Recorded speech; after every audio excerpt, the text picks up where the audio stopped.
ಅಸ್ಸಲಾಮು ಅಲೈಕುಂ ವಬರಕಾತ್.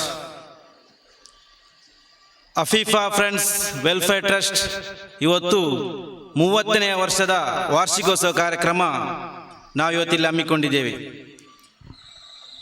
ಈ ಕಾರ್ಯಕ್ರಮಕ್ಕೆ Afifa friends welfare ಟ್ರಸ್ಟ್ನ ಸದಸ್ಯರಿಗೂ ಹಾಗೂ ಊರವರಿಗೂ ಎಲ್ಲರಿಗೂ ಸ್ವಾಗತ ಹಾಗೂ ಮುಖ್ಯ ಅತಿಥಿಗಳು ಬಂದಂಥವರಿಗೆ ಎಲ್ಲರಿಗೂ ನಾನು ಸ್ವಾಗತಿಸಿದ್ದೇನೆ.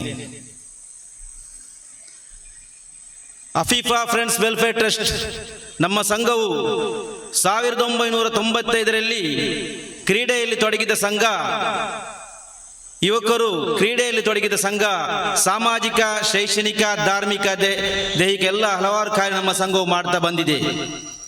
ಇದಕ್ಕೆಲ್ಲ ಮುಖ್ಯ ಕಾರಣ ನಮ್ಮ ಅಫೀಫಾ ಫ್ರೆಂಡ್ಸ್ ವೆಲ್ಫೇರ್ ಟ್ರಸ್ಟ್ ಸದಸ್ಯರು ಹಾಗೂ ಊರ ಹಿರಿಯವರು, ಗಲ್ಫಿನ ಸದಸ್ಯರು ಎಲ್ಲರೂ ಒಳ್ಳೆ ನಮಗೆ ಸಹಕರಿಸಿದ ನಮ್ಮ ಸಂಘಕ್ಕೆ.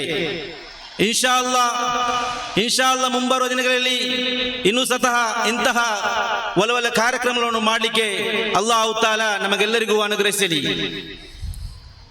ಇದರ ಅಂಗವಾಗಿ ಸತತವಾಗಿ 3 ಆದಿತ್ಯವಾರ ಕ್ರೀಡಾಕೂಟ ಕಾರ್ಯಕ್ರಮ, ಅದೇ ರೀತಿ ಮೊನ್ನೆ ಇಜಾಮ ಕಾರ್ಯಕ್ರಮ ಎಲ್ಲವೂ ಯಶಸ್ವಿಯಾಗಿ ನಡೆಯಿತು. ಮಾಷಾ ಅಲ್ಲಾ.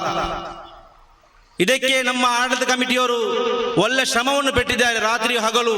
ಅದೇ ರೀತಿ ನಮ್ಮ ಸಂಘದ ಸದಸ್ಯರು ಎಲ್ಲರೂ ಇದಕ್ಕೆ ಪ್ರೋತ್ಸಾಹಿಸಿದ್ದಾರೆ.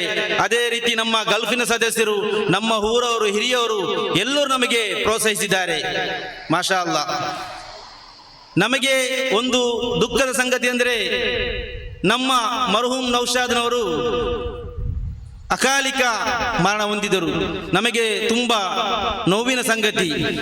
ಅಲ್ಲಾಹು ತಾಲಾ ಅವರನ್ನು ಸ್ವರ್ಗತೋಫಾಗ್ಲಿ ಮಾಡಲಿ, ಅಲ್ಲಾಹು ತಾಲಾ ಅವರಿಗೆ ಸ್ವರ್ಗವನ್ನು ಮಾಡಲಿ ಅಂತ ಹೇಳುತ್ತಾ ನನ್ನೆರಡು ಮಾತನ್ನು ಮುಕ್ತಾಯಗೊಳಿಸ್ತೇನೆ. ಅಸ್ಸಲಾಮು ಅಲೈಕುಂ ವಬರಕಾತ್.